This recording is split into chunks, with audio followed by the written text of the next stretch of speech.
There's a good start. There's no public here, but I will read through the full introduction and safety procedure. There are no fire drills planned for this evening.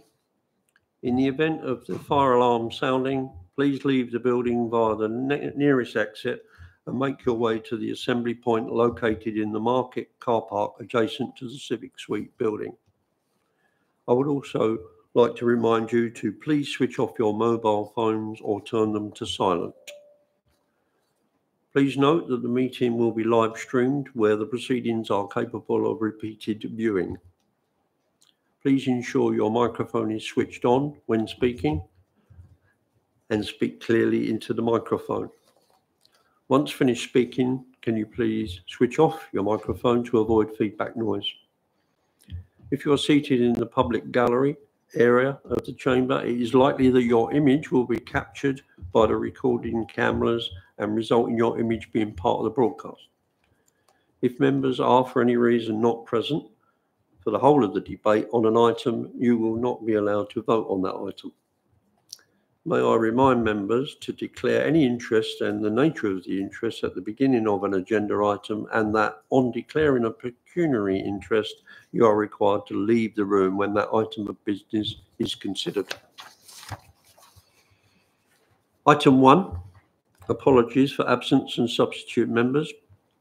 We've received apologies for absence from Councillor Gary Myers and from Councillor Adrian Eves. Item 2, non-members attending. I can see Daniel FD and Councillor Julie Gooding. Item 3, minutes of meeting held on the 1st of August 2024. Members, are you in agreement with the minutes, please? Thank you very much. Agreed. Declarations of interest. Members, are there any declarations of interest? Councillor Mike Steptoe. Yeah, the usual ones, Chairman. I'm a member of Essex County Council and also a member of Barling Parish Council. Thank you. Anybody else? No more? Okay, thank you. Item 5, public questions on notice. None have been received. Members, I would like to move a motion without notice that Councillor Mike Steptoe is appointed Vice Chairman for the duration of this meeting in the absence of Gary Myers due to illness. Can I please have a seconder for that, please? Councillor Ward, thank you. We need to vote on that, so we'll start with those in favour.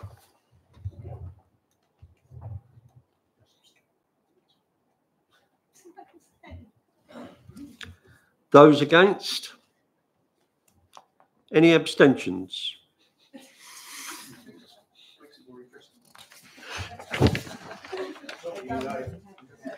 Mike, would you like to take your chair?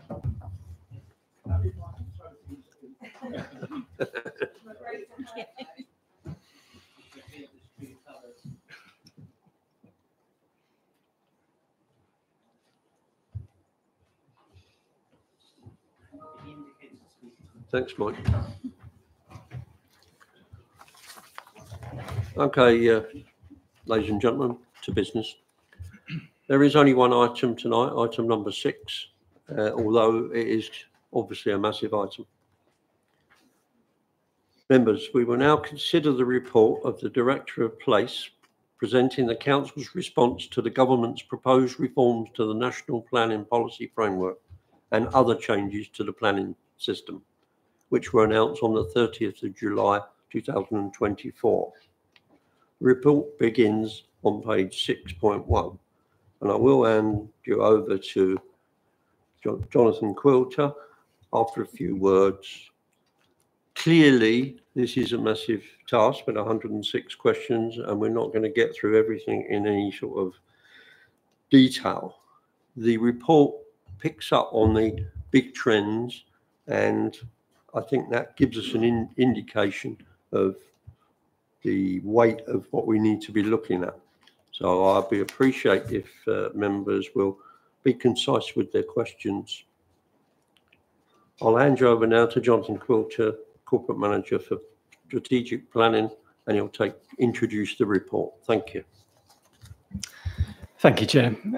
So as set out within the report, the consultation began on at the end of July this year and runs until the 24th of September. And there's invitations, obviously, to make representations to that consultation by government to all parties across the country.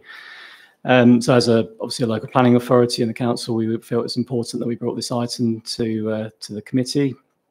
Really, in terms of obviously understanding the key matters that have been set out within that consultation. So as just mentioned by the chair, we have got within the report the highlighted or the headlines from that consultation.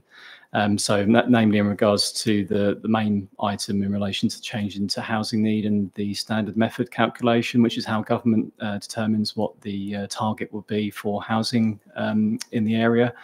There is a new method that's been proposed that does result in an uplift, or based on what's been proposed in that consultation, is an uplift potentially for Rochford, a significant uplift on that basis. There's also proposed changes in regards to Greenbelt, including the introduction of the grey belt concept. And also there's some other safeguards included within that proposal in respect of including any greenbelt releases that are proposed in local plans to include at least 50% affordable housing, necessary infrastructure improvements and accessible green spaces. The government has also outlined golden rules for infrastructure and affordable housing delivery within the greenbelt, as mentioned. So I think that certainly is something that has always been the case, but they've obviously emphasised that more so with regards to greenbelt release, potentially. The changes to 5-year housing land supply. So really there's a reversal of what was previously outlined in the December 2023 version of the MPPF, whereby the plans were, or as currently set out, aren't required to demonstrate a 5-year land supply, where a plan's been recently adopted, but the proposals are to reverse that, so all plans will have to continue to record that and report on that. And there are a number of other reversals of the December 2023 changes that were made, including the buffers that are applied to the housing supplies that are in plans. There's also a removal of urban uplift, which doesn't necessarily apply to Rochford, but obviously there is a knock-on effect nationally where those large urban areas now the housing need is met elsewhere in the country. There's proposed changes to transport planning, supporting a vision-led approach. So there's very much a shift change there, really, in terms of how transport impacts are assessed within local plans and the transport assessments that are accompanying them. Duty to cooperate, there's much more of an emphasis on that in terms of ensuring that local authorities that are cross-boundary issues are communicating properly with each other and understanding any potential unmet need, for example, and how that would be dealt with potentially on a wider basis. And also there's proposals set out on the future of plan making in terms of the updated deadline, which we previously talked about in other meetings. Previously, that was around June 2024, June 2025. That's now been proposed to be amended to December 2026, whereby if the plan is submitted by that date, it can be done so under the, as proposed to be amended MPPF. The updated plan making regime is expected to be announced around this time next year in terms of what would happen for any plan post submission in December 2026. So yeah, that's a quick run through there. But in terms of the appendix, that provides the full details of the questions that have been outlined as answers from the council, and happy to take any questions as we go through the debate.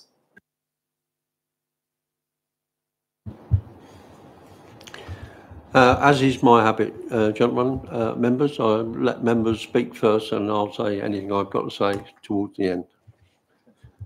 Councillor Ward, please. Thank you very much, Chairman. Yeah, I've got a few questions. I think the first one, I think obviously a very, very difficult report and with regard to answering a lot of the questions and the input you've put in there. How much direction has been given by the administration to yourselves as officers in regards to the answers that you've put that I can see in this report? That's question one. Okay, thank you, Chair. So in terms of we have held a member briefing or member workshop, sorry, earlier last month, I think it was, in terms of just understanding what the wider. So we provided the presentation and what those proposals were, and any of those comments that were raised, we tried to take them into consideration.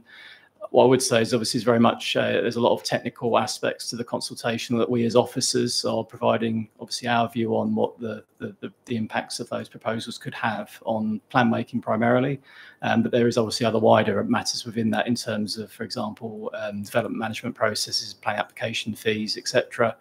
But again, really that's sort of guided on that principle really in terms of the sort of more technical points that have been picked up on that. So that's certainly captured within that report. So yeah, that gives us a sort of rough overview of how we've kind of formulated those responses. Clearly there's a lot, as you said, there's a lot to capture within those questions, and we've made sure that obviously we've tried to give a thorough enough answer where we can on that basis. If I may come back, Chairman, I would have to assume that there would have been some strategic direction input from the administration in regards to the way that these questions were actually framed and answered. So thank you, Chair. So I mean, in terms of any sort of strict instructions, no, I mean, I think we're providing as officers our advice on what we feel the key issues are in the response to those questions. And yeah, obviously the opportunity this evening is in terms of any particular changes to that response are able to be accommodated as per the report that's before you. So if there are particular answers that aren't agreeable, they're open to the debate this evening. Yeah, certainly we can take those into consideration before the response is finalised for submission on the 24th of September.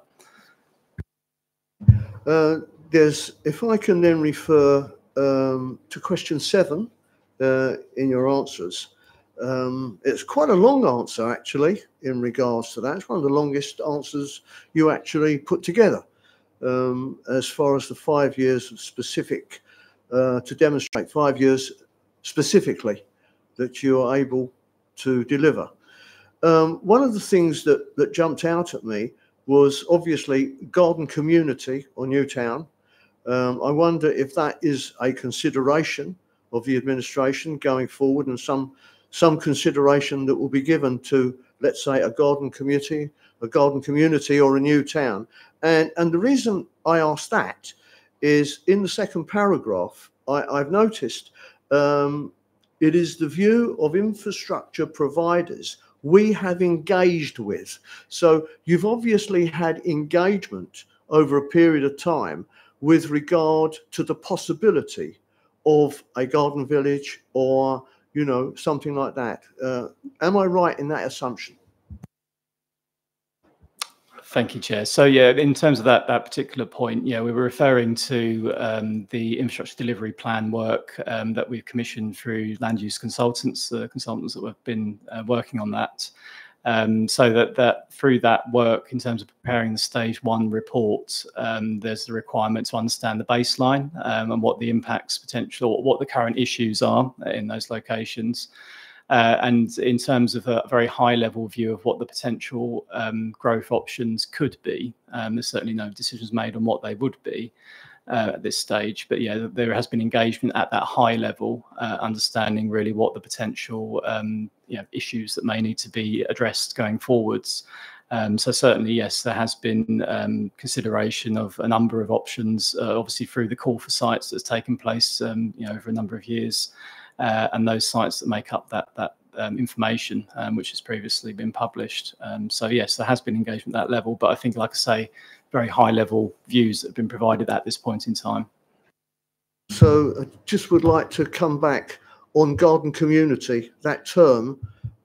Is that a term that would be familiar to this administration, a garden community or a new town? Is that something that has been discussed as something going forward? That's what I would like to be interested in regards to this report. Thank you. Councillor Newport. Thanks, Chairman. I'm not really sure where Councillor Ward's going with this line of questioning, because I don't think that was answered at full council. That's already been responded to. Councillor Ward was present. They've had a response on that. I think what we're doing here tonight is looking at the answers to, our response to the consultation. I think where Councillor Ward's off track. Everything is, at the moment, it'll be evidence-based and everything's a possibility. I think that's pretty obvious that everything has to be, with the increase in the housing numbers and the targets, we cannot discount anything, in my view, at this time. So, I could answer it. Yes, it is a possibility, but I can't crystal ball gaze because I don't have the evidence. Yeah, I think that's particularly relevant given where our target was and where our target looks like it's heading.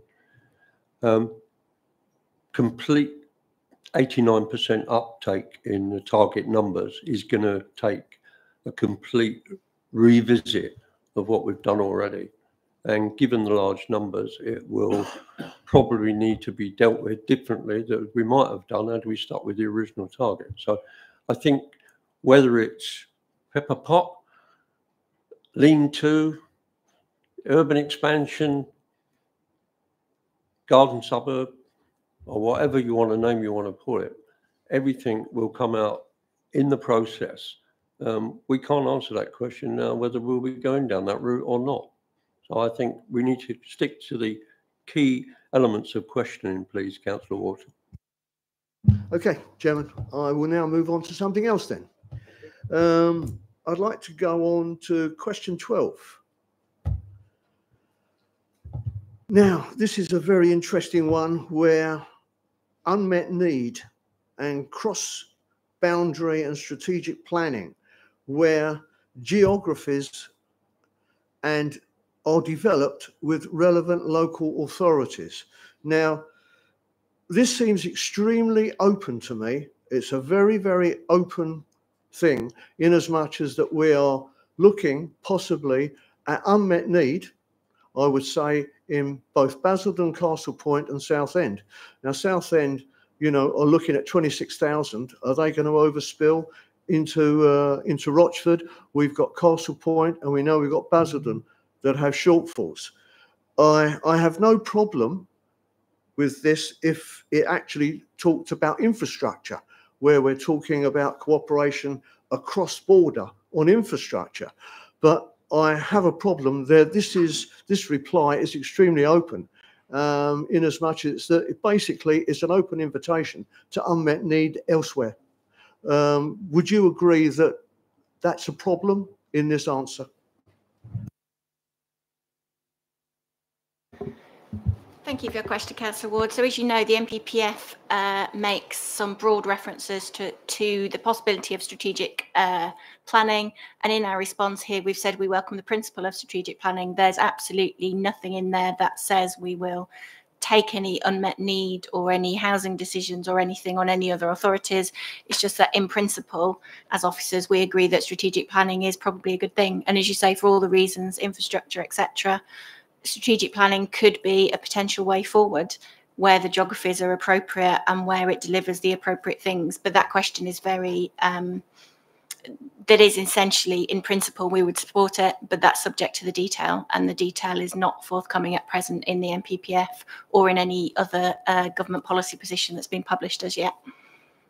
I just want to understand, would you agree with the term, though? It is a concern that could be a high impact on this district. So if a neighbouring authority wanted to ask us to meet their housing need, they'd have to do so through the duty to cooperate. There's a Essex Planning Officers Association standard process for doing that, and there is nothing that says we have to agree to that position. So that would be a long process involving members and officers, but nobody has approached us to do that or has even made any early suggestions that they might approach us on that. Councillor Mike Steptoe, please. Thank you, Chairman. Just picking up on Councillor Ward's points here. I've always been very frightened of this phrase, duty to cooperate. I think it's an absolute nightmare. What I would like to know is, have we had any consultation with other councillors on this particular point, and how they are responding to the MPPF? Have you had any feedback from other councils? And of course, it can work both ways, whereas, you know, we could be looking across border to Basildon to take some of our. So has there been any discussion around that at all? So there has been a discussion at South Essex authorities level as to a response to the MPPF. I myself have drafted that, which is currently doing the rounds of the various senior planning officers within the other authorities. It doesn't say anything about sharing housing numbers. It talks about some broad themes about viability, infrastructure, affordable housing, greenbelt issues. But no, it doesn't talk about sharing housing numbers in any way. And it doesn't actually, I don't think it mentions duty to cooperate at all. But we are having those conversations at various levels with other authorities. Councillor Steptoe? Yeah, just to clarify, then, if there was we had to work cross border, we would be able to look to, I don't know, say Basildon or Castle Point, to improve our infrastructure, but not necessarily put housing into their areas. Is that what you're basically saying? So I am saying, as far as the duty to cooperate is concerned, which isn't necessarily about sharing housing numbers, it's about making sure that authorities cooperate with each other. I think that we're in a good position. We have good relationships at officer levels. And I know through the South Essex authorities at chief exec and leader levels, they have good relationships. It would be a question of detail through duty to cooperate conversations as to whether you would look to have conversations about shared strategic infrastructure. So you might look at the A127 is probably a prime example of a piece of strategic infrastructure that's shared across multiple districts and boroughs. So you might have those conversations as part of duty to cooperate. But crucially, no one local authority can require another local authority to put something in its plan. We couldn't say to Basildon, you have to allocate this land for whatever it may be. And equally, Basildon couldn't allocate any land in their plan, as an example, to us. Or so it's about, the duty to cooperate is a process, and nothing has to be agreed through duty to cooperate. Can I just say that, as Mike pointed out in his couple of words he used there, there's pluses and minuses in this. And given the peninsular nature of what we share with other councils, we only have one trunk road, we only have one hospital, and we only have one of everything that we share. The valuable bit, or the plus side of that, of course, is that strategic planning that might come into play. And it's not something new. Some years ago, Sector D was quite heavily discussed between us and Southend. And in fact, the duty to cooperate that's still in place has been there a long time. So the obligation to cooperate has always been there. The difference in this seems to me that there's an emphasis in the fuller words within the text of the thing on strategic planning. And I didn't necessarily see that as the threat. I saw that as the positive side of it that could help us given our peninsula shape and size. Ward. Yes, thank you very much, Chairman. I'd like to move on chapter 4 in here, which would be question 5. Now, I know we're talking about the change in methodology, and I know there's lots of different things that we have to consider. But I can remember when I was portfolio or prior into that period. Clarification of what question this is. I don't have a question 4 in chapter 4. Chapter 4, question 15. 15, right, okay, thank you. Okay. There's a heading there which says chapter 4. Pardon? Okay, fine. Okay, thank you. Okay, yeah, basically, we know that it's a big problem with assessing local need, and we know local government are really pressing. But going back to 2023, there was already a plan in place where probably everything we're discussing here would have been totally unnecessary, because the plan would have been in place and in front of the inspector, or due to be in front of the inspector. And I think it's a great shame. Sorry, that, on a that point of, I'll stand up for this. This is about the 15th time I've heard this. I really don't want to sit through a meeting and have the same points brought forward again and again and again. I think, point of order here, this is a matter of record and history, and I believe it's important. Been recorded many times. Yes, but it needs to be emphasised. I know you don't want it emphasised because you were part of the incoming administration that failed to implement it. Sorry, are you? Excuse me. Chairman. Excuse me, gentlemen. That question was posed, that statement was posed 2 nights ago at the full council, and I responded to it then. When I took over the planning policy aspects, it was very clear to me very quickly that there were numerous deliverable documents that weren't in preparation, and that the end date previously set was in no way achievable. I actually introduced monthly workshops followed by monthly formal meetings in order to push that through and get those documents completed and get it back up to date. So I don't think we want to be answering the same question again. Thank you very much. Now push on with your technical.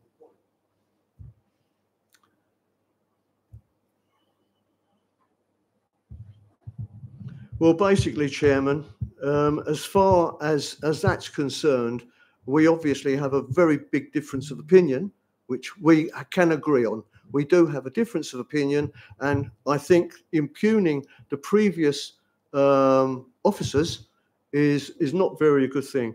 Thank you. I'm not impugning the previous officers. I was facing up to the reality of the situation when I inherited it. And the fact that the planning policy committee hadn't met for months and months before that would have been the root cause, not the officers. It was a cabinet appointment.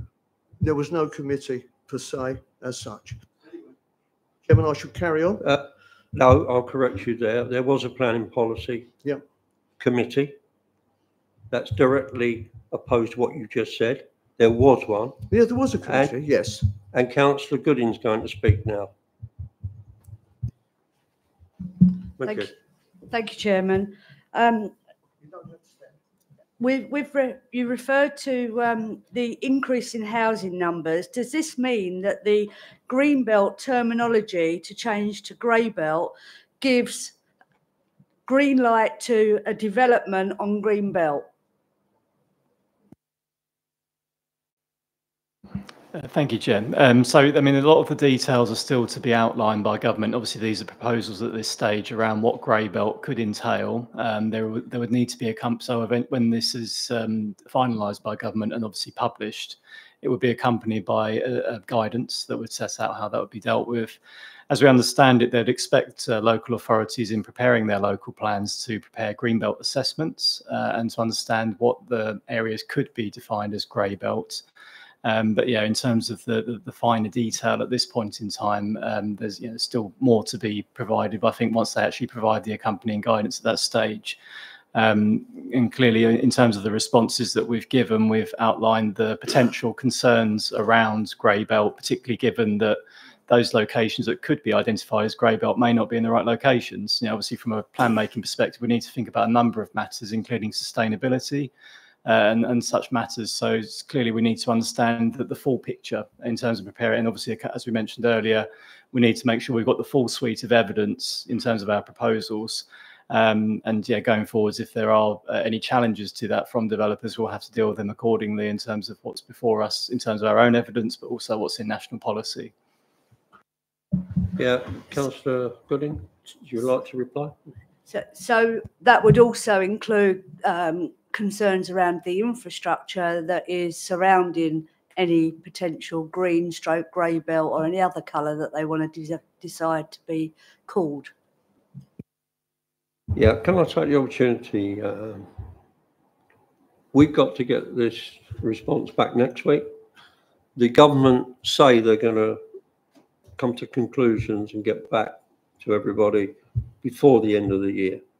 So this document as written is a draft basically for comment on from every council.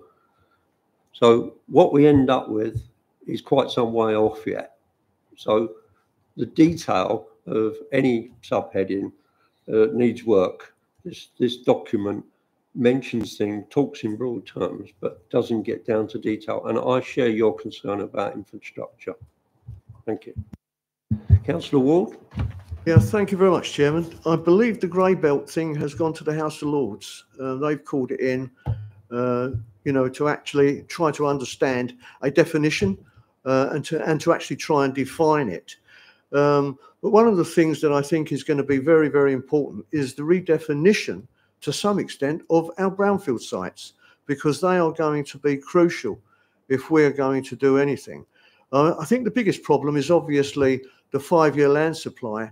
And if we were going down the route, and I think you've already identified that, of a garden village, which would take with infrastructure in first up to... Sorry, on a point of order, I think, are we asking questions on our answers, or are we talking generally about our planning policy? And again, I believe the chair, sorry, has already said that we have not decided on a garden village. We're open to... I wasn't actually stating that in one way. I was referring to the original document in here, which mentions a garden community or a town. And I'm referring back to that. Thank you very much. Basically, what I'm saying is that any development of that nature and that size would take a considerable amount of time, probably 6 to 7 years, for any house to come forward. That would be the possibility, basically because the infrastructure would need to be in first. What I'm inferring is that if we are now running down, we would need to ensure there are sites coming forward. And I know that there's concern in here because of the 5% increase, because of the need to put various things in there. And if we don't have a 5-year supply, which we are basically saying it would be detrimental, because if we're building a larger conurbation, it takes time for that to come through. The fact is, I guess from here, we do need to actually have brownfield sites and other sites coming forward in preparation to take up that slack. Is that something that is going to be viewed within here, in this document? First and foremost, before I let the officers give the professional view, in our workshops, we've discussed the baseline case, which we don't have any choice about anyway, because they're predetermined allocations, windfall sites, brownfield sites, those with permission, those seeking permission, and those to be seeking permission. So we know we've got a head of initial build out available to us. So I don't think it's as desperate as you think when you think that quite a large 50% of the original target was going to be available via the baseline case. But I'll move over to the professionals to have their say on the subject. Thank you. So in terms of questions on the 5-year supply and the MPPF response, obviously those are sort of questions from 7 onwards. Sorry. So questions 7 onwards talk about our response to the 5-year supply questions that are in the MPPF consultation. So I think you can see from those responses that we are concerned about a variety of things which are in the proposed MPPF about 5-year supply. So we've set out that we're concerned about the buffer. We've set out that we have concerns that the 20% buffer is in there. We have concerns that local plans, which are in date, which are in their 5-year period, should provide a 5-year supply, which is something that the previous government had removed. So I think we have outlined various concerns in our response about the changes to the 5-year supply, but very happy for members to debate any further changes tonight that they'd like to those question responses. Councillor Wall, have you done? Okay for now, yeah. Thank you. Members? Councillor Mike Steptoe, please. Thank you, Chairman. I may have missed this within the whole process.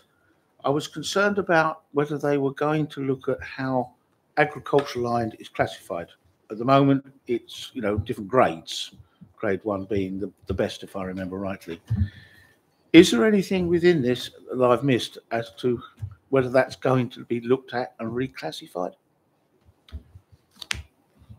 Thank you, Jeb. So here in question, response to question 82, on page 6.32, there is the proposal within the consultation to remove a footnote, which was specifically added in back in December last year, and that was in relation to consideration of the impact upon agricultural character. So, and the importance of food production. So that has been proposed to be removed. And we've outlined our concerns around the removal of that, particularly given the nature of the district and obviously being primarily agricultural farmland in that location. So there's nothing referred to, unless I've missed it myself, there's nothing referred to within there around agricultural land classification changes, but that certainly in terms of what the NPPF sets out on agriculture, there is those concerns outlined within our proposed response. Carry on. Yeah, I'd just be interested to see how they would classify the farmland over at Foulness. That would be an interesting way they classify that. Thank you. Other members? Councillor Gooding? Yeah, I just wonder if, do you have a view on how the golden rules might apply to the non-residential development, including commercial developments, traveller sites, and types of development already considered inappropriate on Greenbelt? Yeah, thank you, Chair.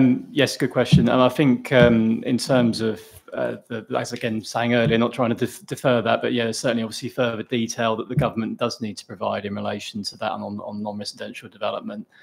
Certainly as you mentioned around gypsy and traveller provision, there needs to be consideration about how those golden rules would apply. And for commercial proposals as well. Obviously, the primary aspects of what they've outlined are in relation to more affordable housing, open space, and increased infrastructure provision. But yeah, at this point in time, that's kind of been the main thrust of what the government set out at this stage. So yeah, certainly there's probably more to be provided at a later date.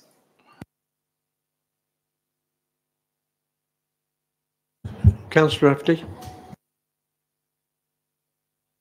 Thank you for letting me speak, Mr. Chairman. I've just got to turn the iPad back on.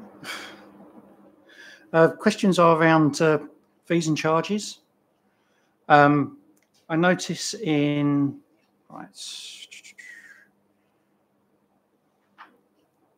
with the question 90, where it's a small increase, we've put no. On 91, where they want to increase the fees by up to 50%, we've put yes. Not all planning permissions are created equally. There are small planning permissions and bigger planning permissions. And cost of living, and people just want to do something small to their house, they've got to pay £500 straight off to the council. What would they actually get? Would it be written out what they'd actually get, how much officer time they would get for that? Because remember, we also pay council tax, which should go into these fees and charges. Also on question 95, we can set our fees locally, which is good, which we're looking at doing. We should have control of our fees and charges. Question 96, should fees be increased over the function? We're not a business to make profit. And I do understand that fees can be used for other stuff, but I remember over the last few years, the planning department has been one of the only council departments that actually made money. I'm correct in that? Yeah. So where's the money we've made gone? Has that gone into completely other parts of the council? Has it stayed in around planning things? Worth a better word. Ring-fenced.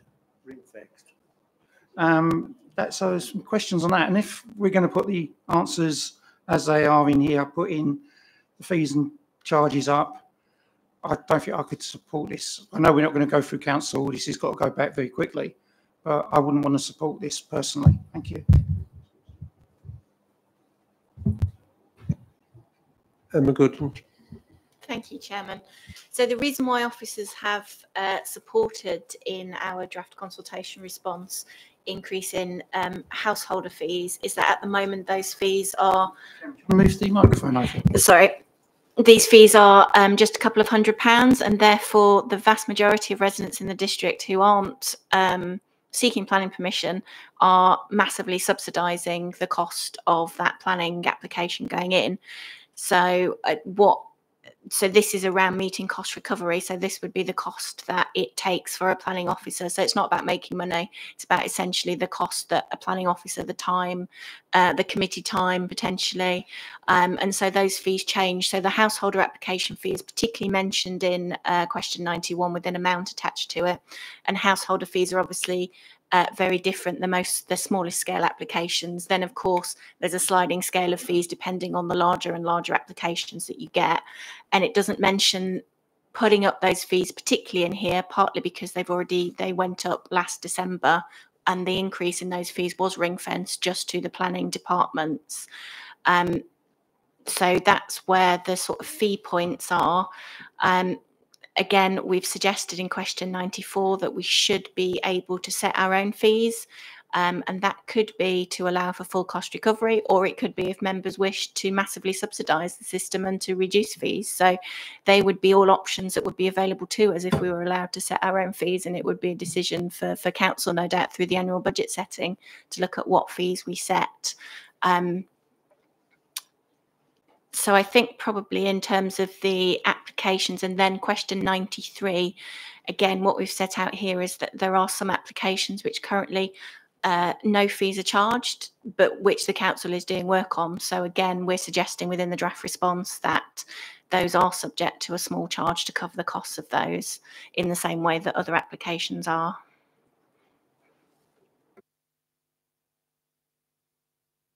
Councillor Heffley. Just come back slightly. With the costs, especially at the moment, someone's putting a planning application in, our costs are one of a numerous amount of costs. So a small application, which we might find small, could cost the person who wants to do the work thousands of pounds once they've got the plan. There are drawings and everything else in. I don't want to stop people improving their houses and improving their life with council fees doubling, well, not double, 50%, and larger ones which you mentioned, they build the cost of the fees into the sale of the house, so they're actually making a profit on it. Someone who's just doing an extension to make their family life more comfortable, they're not looking at making a profit on it. So I feel very uneasy about that. Thank you. Councillor Newport, please.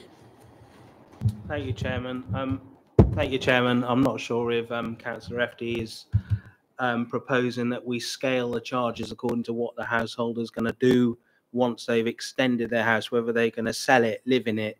I don't really understand where he's going with this point.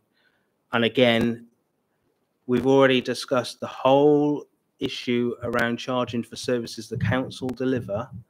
So I don't agree with what Councillor FD is saying at all.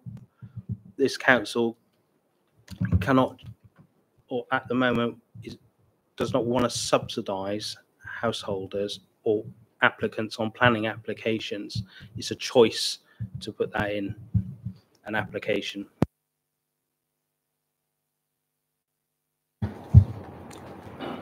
I think Director of Place made it clear that we're at a preliminary stage here. We've left the door open to one of our answers in saying that we want to set our own levels. But the thing I would like to mention is you need to start thinking about how much it's going to cost us as a council to react to this change to the MPPF. We've already done a rough assessment of how many consultation papers we've paid for that we're going to have to pay for again to revise them. The extended period now for the year for all the officers to do what they've got to do. And no doubt there'll be other costs along the way, because as yet, this is only talking about the MPPF, the MPPG guidance notice, the levelling up thing. We won't see until next year, and they will impact on us as well. So being financially balanced between what we've got to pay to keep up with the government's requirements versus what we charge, I think comes back to when we know exactly what we've got to do, when we've had a decision on this from the draft from the government, and then it becomes the negotiation and the discussion about how much we do charge, and that door is very much left open by virtue of the fact that we can negotiate our own fees is what we're asking for. Councillor Ward. Yeah, thank you, Chairman. No, I think that this has been a big issue, I think, with regard to fees and charges. And I think one of the biggest problems over the years I've seen as portfolio holder, we were extremely under-resourced within the department, and we probably still are. And I think it's important that those fees and charges, you know, are made realistic so that we're able to ensure that we have the right amount of staff to be able to cope. But this is the big point. I think everything needs to be ring-fenced within, and also the service needs to be improved dramatically in light of those charges. Because one of the things that I get complaints about from many residents and many people, that it takes so much time for an application to go through. This is a problem, a big problem. They're paying money, and if those fees are going to go up, they will expect a far, far better service. So my only hope is that with these new charges, if they go through, it will actually improve the service that the resident actually gets, because at this moment, it's below par, in my opinion, and theirs as well. I'd just like to say a couple of words on that point there. My experience with the public at large when it comes to detailed planning matters, they are not professional planners, and perhaps don't always understand the amount of work that has to go in to get something done, particularly in our position where we have to, shall I say, rely on the county council to give us the decision on certain things within their remit, not our remit. And anybody else comes to that, the environmental agency, whatever you like, we have to go searching for getting those things resolved. And they're not always apparent to people who just want to do an extension on the side of the house, and I accept that. But I think overall, it's a complex problem and it takes time, and that is something that is a reality. Councillor Mike Steptoe. Thank you, Chairman. We've spoken about fees and charges around developers, industrial and households. Can I ask around the third sector, particularly charities, organisations that are non-profit making?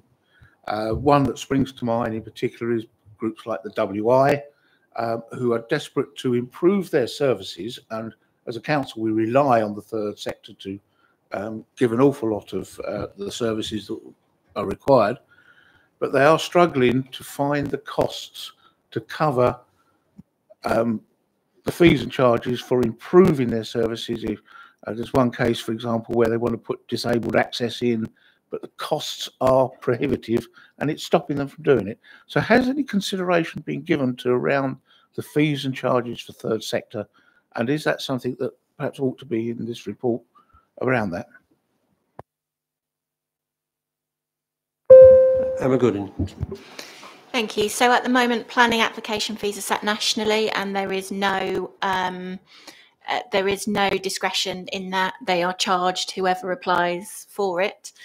If you wanted to put something in the consultation response around perhaps some discretionary levels of fees, then perhaps either question 93 maybe or 94 might be the place that you would put just a comment on that.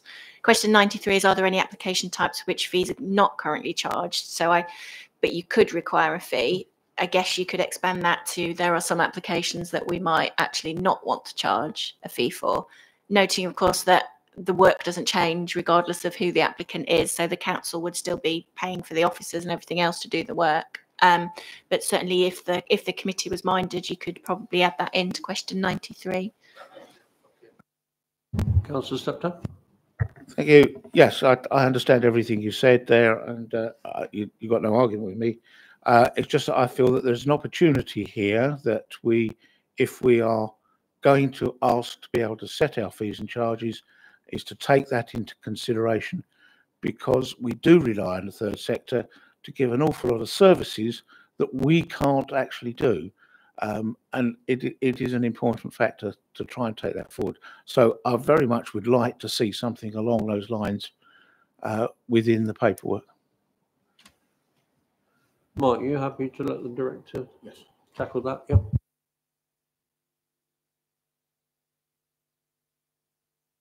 Councillor Hoy, please. Thank you, Chairman. I've just got a few points which I will stick to, hopefully just the points in the letter we are discussing, rather than getting into too much detail about our current fees and charges and consultation process. Couple of just minor, just the use of words really.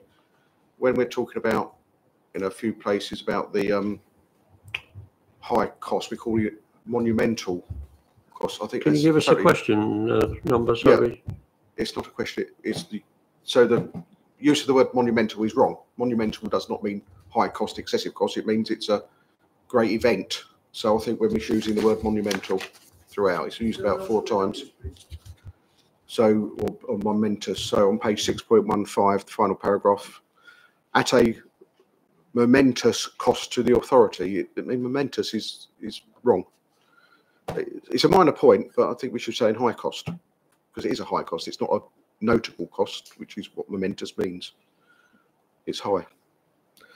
Momentous could be low, presumably. That's all. Emma, Jonathan, who wants to respond on that? Yeah, that's mentioned about 4 times. Absolutely, yeah. If I could spell momentous properly, I'd search for it in the document. But yeah, absolutely, we'll change it as appropriate. I think generally we refer to it as meaning high. So, but yeah, we'll change that wording. Yeah. So I turned it off. Page 6.9, a local approach to housing delivery. The second paragraph. It says, but RDC acknowledges the advantages of regional planning. I think it makes more sense with what follows in that paragraph to say, but RDC acknowledges some of the advantages of regional planning.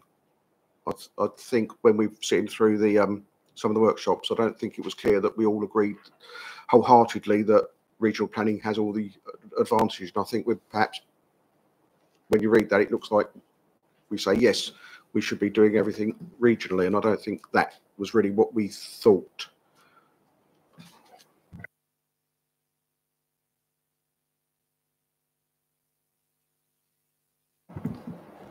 Shall I keep going? Yeah. I haven't got a lot more, don't worry. I would just like to say, generally, I think the answers did pick up from the workshops, the comments members made, so I was really pleased with that. I think about, do you agree that the focus of design code should move towards supporting spatial visions in local plans? We've got an answer. Oh dear. In particular, the development of large new communities. We've got an answer, but is there a definition of large? How do we define large in this? Sorry? Oh, sorry. Question 5 on page 6.11.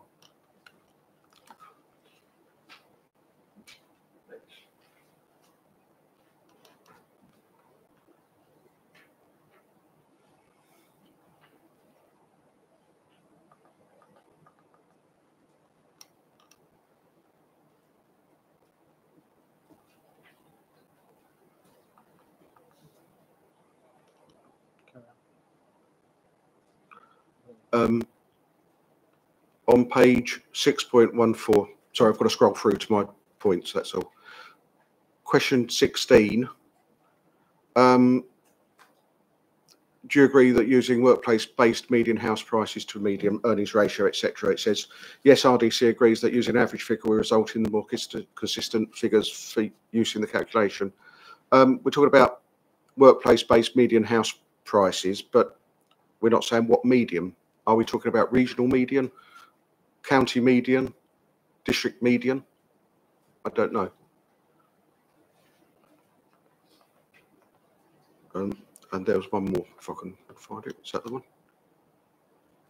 No, that's the momentous one. Where's it gone? Apologies, Chair, I'm trying to find it, scrolling down. It was about the green side of things, and I cannot find it. Oh, here we go.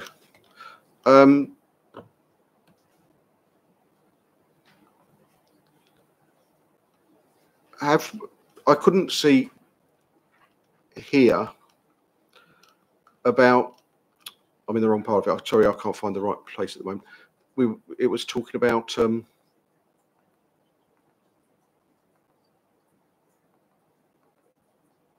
dear. This is on the green side, and I can't reference you because I've lost my marker. Councillor Hoy, Yes. so I'll leave you for a few minutes and while you find that one. Councillor Ward, please. Thank you very much. Yeah, I'd like to come back to what Councillor Hoy was saying on question 16, which is quite an interesting one, because they're looking at median house price to median earnings. If you look at the house prices, let's say in Manchester, which are a lot cheaper than in the south, and yet the earning ratio is far higher in Manchester than it is in Essex. So, I mean, we've got a strange anomaly here with this levelling up. I fully understand the point he's coming to, because that doesn't make sense whatsoever.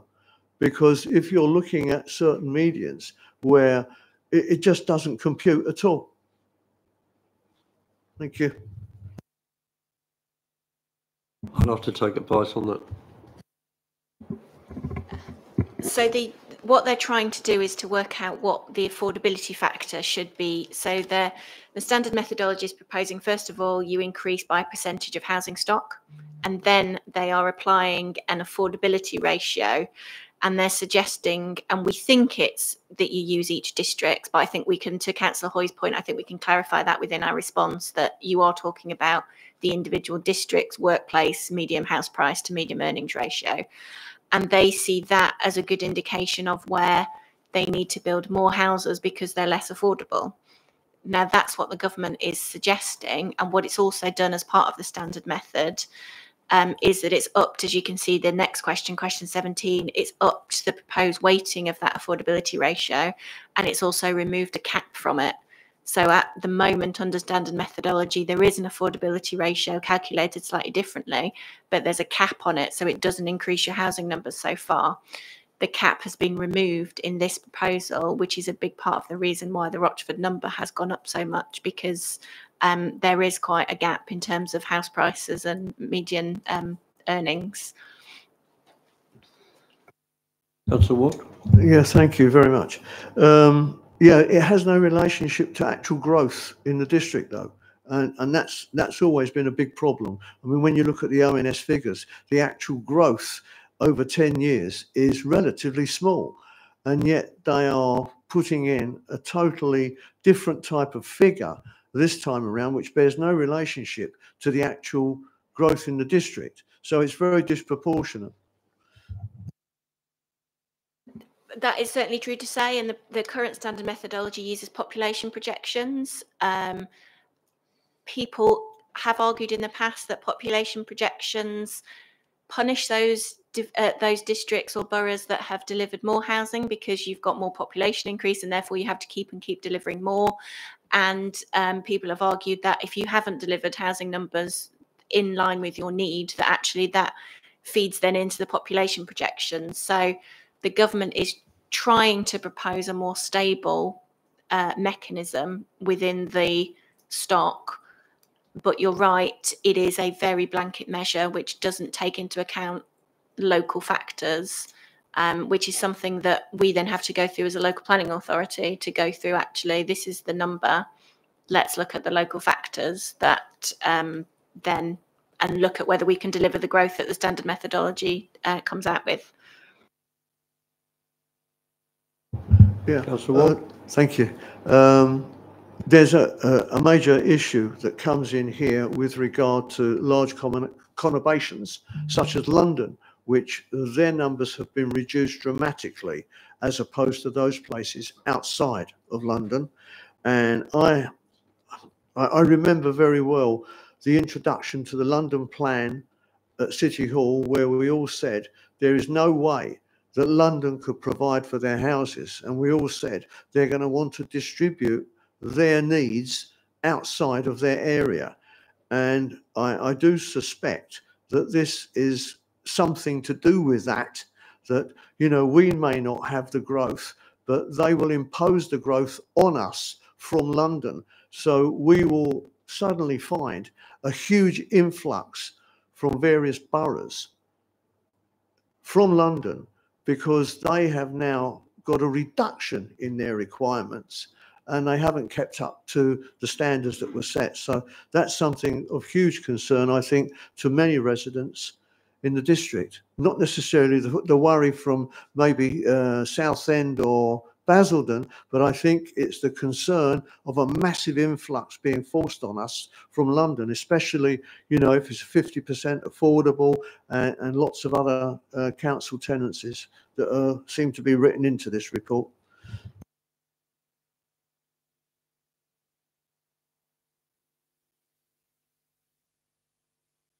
Emma Gooding. Thank you, Chair.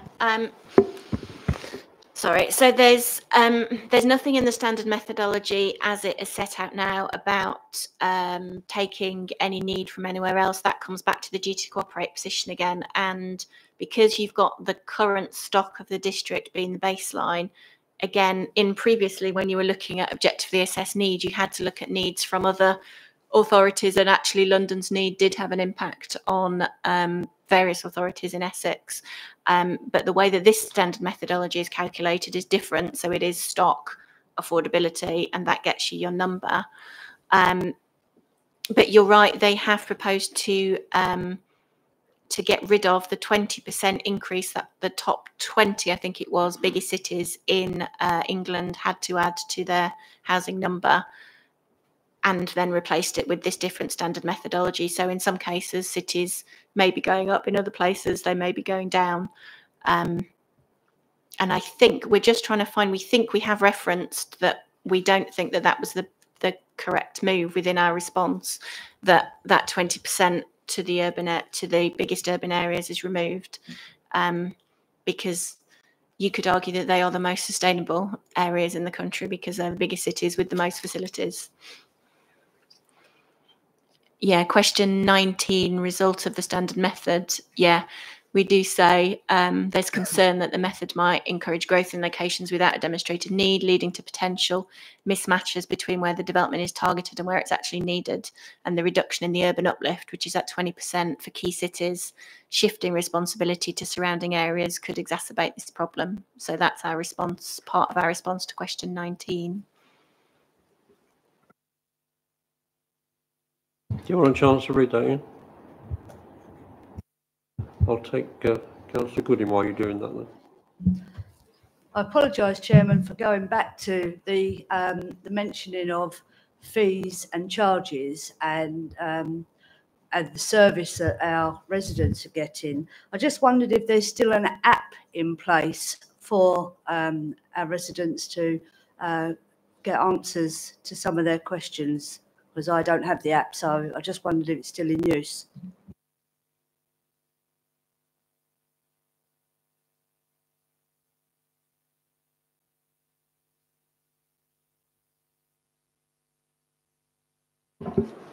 So I think you may be talking about a sort of planning planning surgery where people could ring up within certain hours or ask a question or do it through an app. I'm not aware of it. I'll have to have a look and come back to you if that's okay.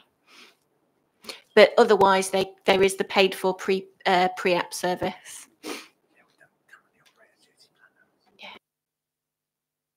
Councillor Newport. Thank you, Chairman. On page 6.21, question 40, could you just explain the rationale behind the no comment response on that, please? Question 40.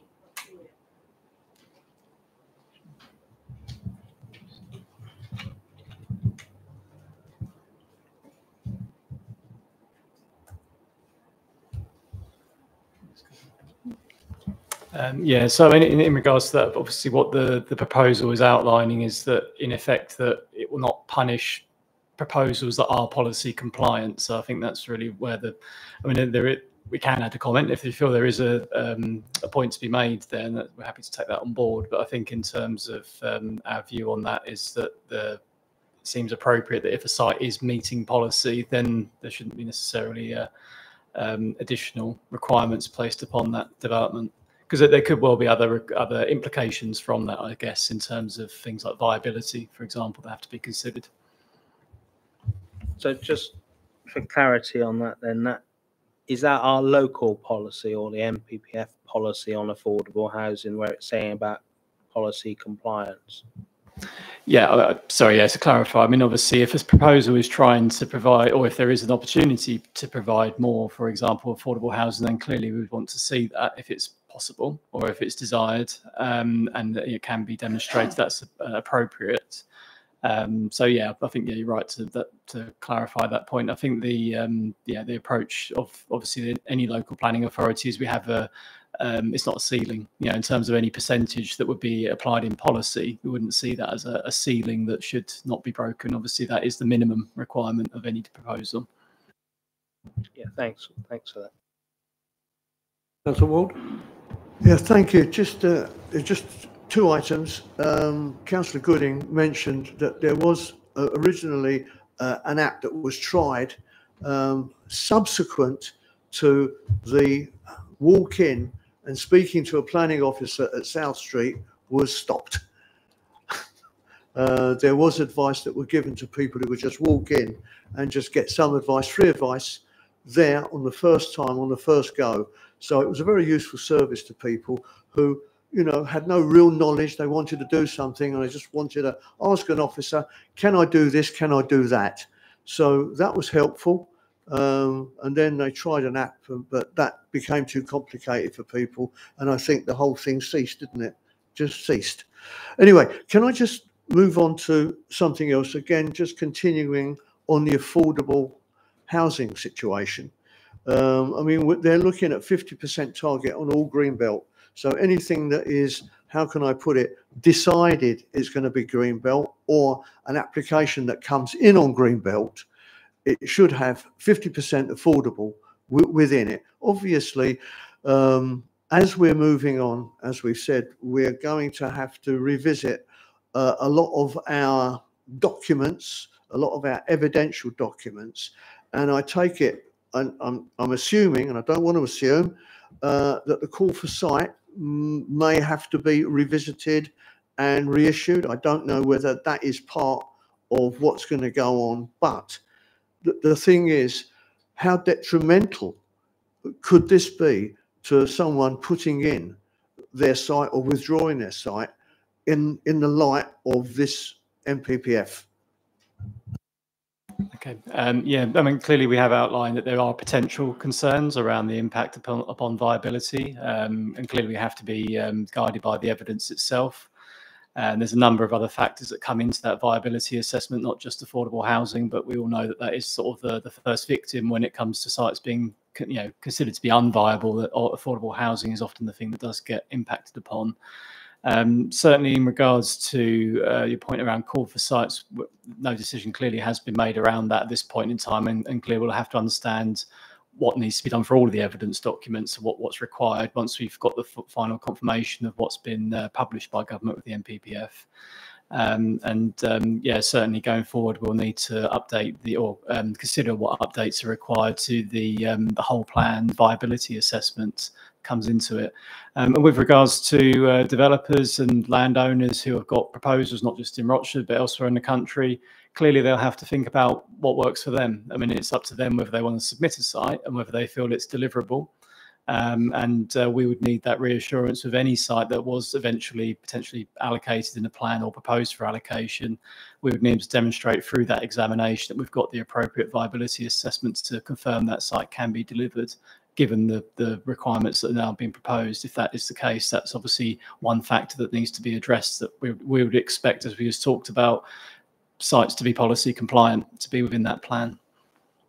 If I may come back, Chairman, I think there's a big question mark around the term affordable, because what is affordable, and I think how that's going to be defined is going to be very important vis-a-vis what is viable, because affordability and what is the actual number that is given, or the cap on affordability, will then decide exactly, is a site going to be viable or not? And I think we're coming to the nub of the problem that we're going to be seeing here, the determination of affordability. And that doesn't seem to be anywhere that I've found anywhere, and there's no description of it. And that could be anywhere in the UK, because there are places that are extremely affordable, even on a market price, and there are other places which are totally unaffordable. So how do we actually arrive, or how is the government going to arrive at a formula which says it's affordable or not?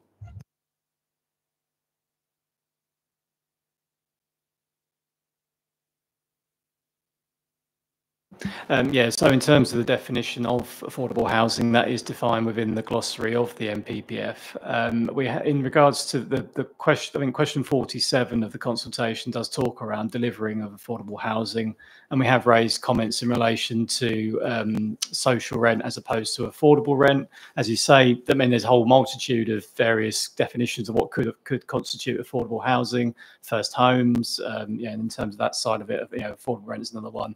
They all, as you say, they all have a cost associated with them, and what puts into the formula for the developers or in terms of our whole plan viability. And there have obviously been proposals around that. Clearly, there's always going to be a higher demand for social rented, because there's obviously been a under delivery of that across the country over many years.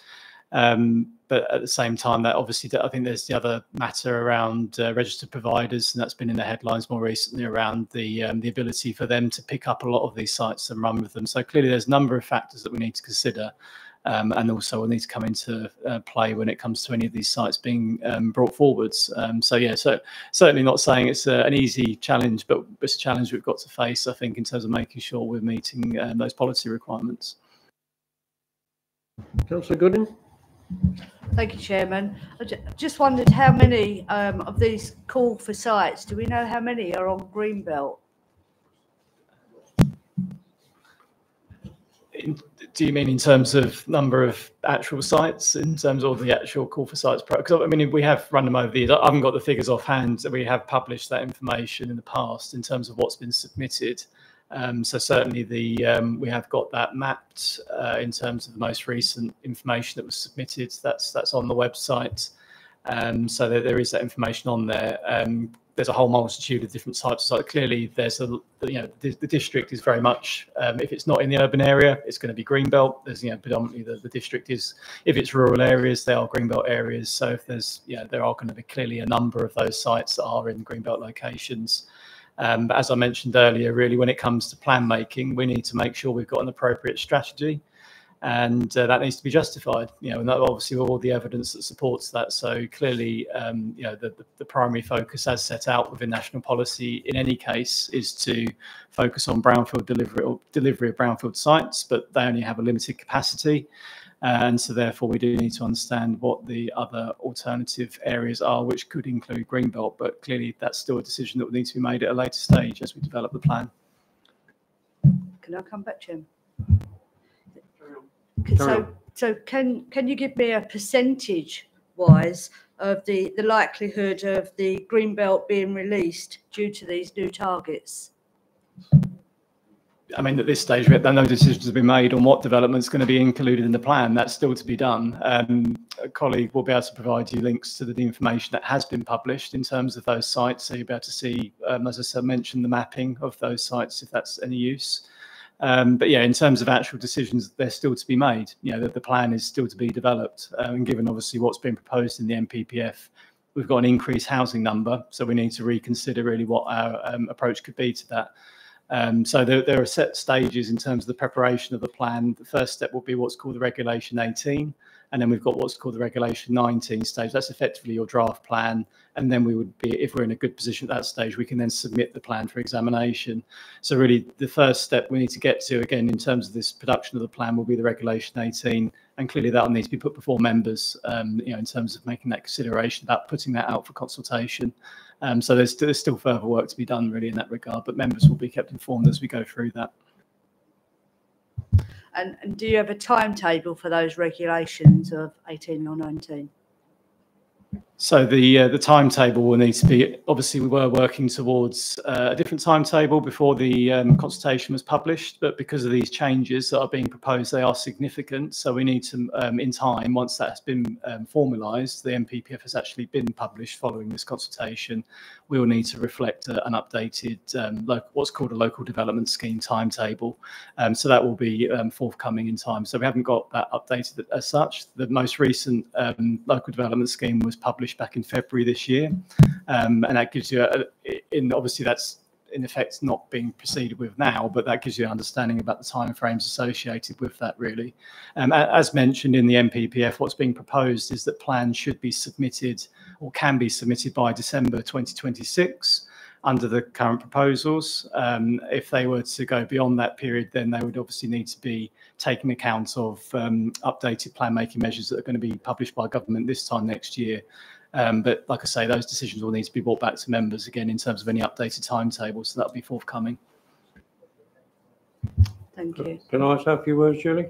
Just on that, I think it's a bit too early yet to actually be able to definitively give that sort of percentage approach to it at the moment. I mean, we know that if it's not urbanised, it's green belt here. So anything outside of that is liable to be the green belt. So there will be a milestone plan, but we can't really produce that until we get the response to this and find out what the final version looks like, because that's when we start the real work. Yeah, I appreciate that, Chairman. Thank you. But there are areas, as I've already brought to your attention, within my own ward of Hawkwell, where there's significant areas being sold, and they're not on the call for sites yet. But I could, you know, I'm concerned that that would be the next step. Okay. Councillor Efty, please. Thank you, Chairman. Question 59. Do you agree with the proposal to change reference as well to change the reference to well-designed buildings and remove reference to beauty and beautiful, and to amend paragraph 138? Yes, terms of beauty and beautiful are subjective and can be subject to challenge. Well-designed places can appropriately consider the character and appearance of the development of the area. I feel that it should be strengthened because we have a lot of small, quite pretty villages in the district, and so in Great Wakeman, there's just been a development there which is completely incongruous to the rest of the village, and it looks so out of place. And again, what is appropriate character is again subjective to the officer. So maybe put can't even read me, I'm writing there. Sympathetically can sympathetically consider the character and appearance of development in the area. So just to strengthen that, because I don't know what impact that would have on street scene. I think the answer actually says well-designed places can appropriately consider the character and appearance of the development and the area. So I think your point is in the answer there already. Just don't think it's quite strong enough, because a well-designed building might not look anything like the buildings around it. You rely on the officer, and once it goes to planning, because you can only dictate to so far what the builder puts in on planning, they can say, well, it's a well-designed building, even though it doesn't look like anything else and it's not sympathetic to the area. just think that should be strengthened, but Yeah, but I think you're concentrating on the first bit, well-designed places, but it goes on to say character and appearance and development of the area. So, you know, I mean, I'm not sure how far you'd have to go with the words to actually cover every single interpretation of what matches what's already there. That's what worries me. I'm not sure how many words you'd need to describe that. and only sympathetically, because sympathetic to the rest of what's around it. Again, that's subjective. Sympathetic is subjective as well. So I think we can play around with words all day long.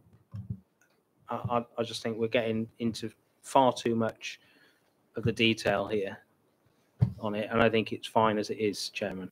I'm sorry, but I have to say the devil's in the detail. Yeah, but I think the status of this draft versus the final version is where we're at, and until we get that, we won't know it. My instinct says that that's got enough words there to get the point across, and I think one more word won't make any difference to that because it is subjective. Councillor Ward? Yeah, thank you very much. If I can go back to question 12, just a little bit more helpful on the answer. I think somewhere in there, on that answer, it would be useful to put, especially when it consolidates infrastructure. Now, however you want to put that, if it's cross-border, if both councils are putting in for grants, it's much more effective cross-border because you consolidate and you're able to get in a greater amount for the buck in there. And I think that could be an important thing. We know that within it's actually looking at strategic planning, which I guess would take that into consideration. But I think consolidating infrastructure, and infrastructure is a very, very important, you know, deliverable item to make anything come forward. I think cross-border, the consolidation and both councils, not necessarily thinking, oh, you're going to take my unmet need or anything like that, but simply the case, and I know this from the conversations we had with Southend, that if we consolidate on both sides, we get a lot more if we do with the grants that come in on both sides. So I think it's an important adage somewhere in there, if I may. Okay, we're rapidly coming up to 9 o'clock now, and Mike Hoy had a point he wanted to make. So, Michael Hoy. Thank you, Chair. Sorry, just the final one. It's fairly general, and I hope this is okay with you, Chair, to ask this. We've been talking about biodiversity previously within various committees, and I noticed biodiversity is mentioned a few times in this report. There are, and it does refer on page, under question 24 on page 6.18, it does talk about the net biodiversity net gain, and talks about how to use satellite imagery from a point in time to gauge it. However, I think there are problems, and I know other members felt there have been problems with about the biodiversity net gain as it currently stands. Is it possible anywhere in this response where we could state that perhaps biodiversity net gain should be within the district where the development takes place? Definitely have to take advice on that one. So I don't think there are any questions that specifically relate to BNG. I mean, we certainly are feeding that back more generally. So I know that one of the wider team was asking a question today because I think PAS have been doing some work around implementation of BNG. And I also sit on the local nature recovery board for Essex. And we've just done some work around 20 potential to increase for 20% BNG as well. So there's definitely that work going on within here, within the area. If anyone can identify a question where we think we can shoehorn it in, I think we'd be happy to. But just flicking through at the moment, I'm not quite sure where we might be able to get it. would it be possible to do it under climate one, where I think question 80, is there anything else we want to comment on within it? Could we put it there? And we've said none or nothing at the moment. This is question 80, isn't it? Yes, question 81. Yeah, do you have any comments or action on climate change? Yeah, we could certainly add something in there around BNG and BNG delivery. I think is the point you're making, that to try and strengthen that point that BNG should be delivered in the district for development in the district. Is that the point you'd like to make? Yeah. We're rushing up towards 9 o'clock. Is everybody happy for an extra quarter of an hour so we can get this finished? Yeah, Carry on. Everybody happy? Yeah. Okay. I think I might have my little say now.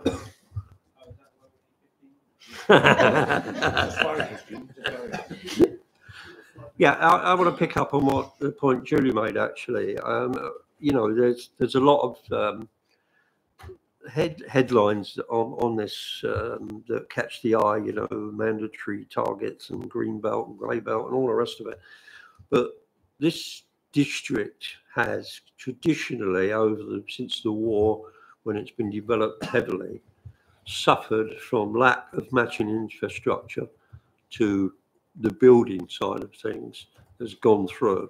And it's been through various phases. Initially, the public didn't really notice because nobody owned a car then, and it just got done and so on. And then eventually people woke up to the fact that things were getting more loaded, the roads and the doctors and services in general. Then the local plan concept was born, and the soundbite infrastructure first became a mantra, but I think we still have the same problem. And for me, out of all of this is what worries me the most. And my quick reasoning for my worry would be the government's whinging about a 22 billion hole in their budget and their preference for new towns, which, you know, I'm not against. That's how we solved the big numbers before. But I would imagine, given the hole in the budget, any money that is available for serious infrastructure, I'm talking serious infrastructure, government type funding, is probably not going to come to us again. It's going to go to the big city or the mayoral districts. Likewise, we are very, very dependent on Essex County Council as the primary consultee. Health, education, highways, flood risk, waste, all sorts of things. And ECC are clearly, by their own admission, not so long ago, are managing decline at the moment because of their circumstances. So that worries me as much as the government not contributing. And developers, we've now got I don't know, 50–60% through a local plan, the existing local plan. So we've got a modern model to look at now and see what actually evolves in infrastructure. And I'm not seeing serious infrastructure coming through in the existing local plan. It just isn't there. And I could give you loads of examples, but I'm not going to tie the meeting up any more than that, other than to say that we have to turn our attention to this subject of infrastructure.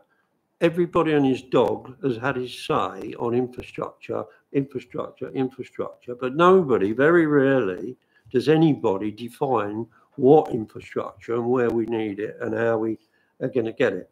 And I personally am going to be pushing for us as members to look into that and try to assist by with our local knowledge of bringing that to the fore, because I think the scale now, because it isn't just us, it's Southend and it's Castle Point on our peninsula, plus Basildon adjacent to us, all having their numbers put up big time at one time. So it feels a bit like the government's apparent target of 1.5 million houses in 5 years. Does that include infrastructure in 5 years? So I just wanted to make the point that for me, that is the big issue, and it always has been with this area. So to move business on, because I think we've all had a good number of 5 minutes to ourselves. Before I do the formal motion, are we clear with the Emma, with the bits that Mike wanted a word or two? Mike wanted a word on his item. Ian had a word on his item. Have we captured those? Are we happy we've got those? Yeah, so Dan, as you've seen, has been busy making notes all the way through the session. So we'll pick those up, make the various amendments, and thanks to members for engaging so positively in the debate tonight. And we'll make those, and then I'll send a draft back to you for approval before we send on Tuesday, just to make sure we picked all those points up. Councillor Newport. Yeah, Chairman, I just think it's worth the committee noting about thanking the staff for all the officers for the hard work that's been put into this response, because I think it's pretty challenging in such a short time frame. Collating all our thoughts. Yeah, and trying to collate everyone's thoughts. Yeah, thank you. Okay, so what I'd ask you then, is everybody happy that if I involve Mike, Gary's not well and probably won't be well for the next few days. So if the director contacts you and I to underwrite the changes you've got there, is everybody happy for us to do that? Yeah, because it'll be Mike and myself who talk it through. Yeah. You're talking about delegated authority. Yes. Basically. Okay. Chairman. That's why I chose Mike, because he knows the words. Chairman, if I may request, could it also be sent to the leader and deputy leader as well? Could it be sent to the leader and deputy leader as well? Thank you. Or everyone on the committee. What would you like, members? You happy with Mike's suggestion? All members? You okay with it? Yeah, very happy with that. Just noting that consultation responses need to be in on Tuesday, so there won't be much of a turnaround time in terms of checking things. But just to look at, yeah. Okay, everybody happy with that? Okay. I'll move to the formal motion now then. The recommendation is that Planning Policy Committee approve the response to the government's consultation on proposed reforms to the National Planning Policy Framework and other changes to the planning system as being reflective of the Council's views and concerns. We will now vote on the recommendation by a show of hands. All those in favour, please raise your hands. Oh, sorry. Well done, Mike. Thanks. Good job you're there. Can I have a seconder for that, please? Councillor Michael Hoy. Thanks, Mike. All those in favour, please raise your hands.